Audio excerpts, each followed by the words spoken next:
म्हैसूर पाक बनवायचा आहे. चला तर बनवूया आपण. त्यासाठी 1 वाटी बेसन पीठ घेतलेलं आहे. ते चांगलं चाळून घ्यायचं आहे आणि नंतर ते एका ताटामध्ये काढून घ्यायचं आहे. दुसरीकडे त्याच वाटीने आपण 1 वाटी तूप घ्यायचं आहे आणि अर्धी वाटी तेल घ्यायचं आहे. ते एका पातेल्यामध्ये काढून घ्यायचं आहे.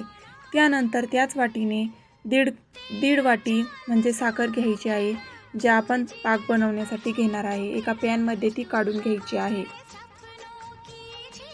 मी ते 1.5 वाटी साखर घेतलेली आहे. त्यामध्ये अर्धी वाटी आपण पाणी घालून घ्यायचं आहे. आणि तुम्ही जर चॅनलवर नवीन असाल तर आपल्या चॅनलला लगेचच लाईक आणि सबस्क्राईब करून घ्या. बघा, इकडे साखरेचा पाक बनत आहे. त्यानंतर पातेल्यामध्ये काढून घेतलेलं तूप आणि तेल जे मी एका गॅसवर गरम व्हायला ठेवून दिलेलं आहे, त्याला थोडंसं हलवून घ्यायचं आहे. इकडे चाचणी तयार होत आहे.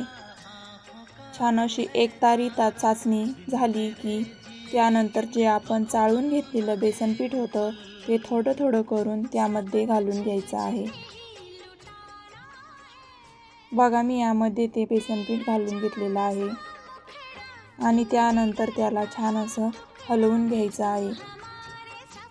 बेसन पिठाच्या गुठळ्या होऊ नये त्यामुळेच आपण हे बेसन पीठ अगोदर चाळून घ्यायचं आहे. सर्व बाजूंनी त्याला छान असं फेटायचं आहे, म्हणजे मिक्स करून घ्यायचं आहे, जेणेकरून गुठळ्या होणार नाहीत.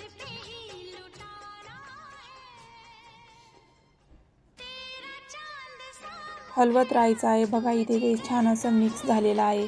त्यानंतर इकडं तेल देखील गरम झालेलं आहे.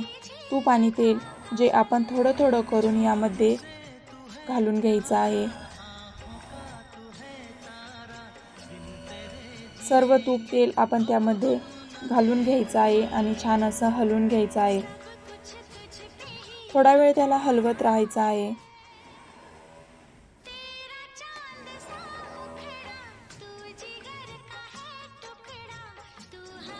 थोडी विलायची पावडर देखील त्यामध्ये टाकून घ्यायची आहे.